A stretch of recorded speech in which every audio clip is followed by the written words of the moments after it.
Inteiro, sem cortar.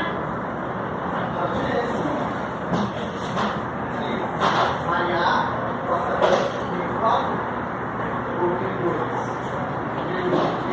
ela mudou, ela mudou muitas vezes.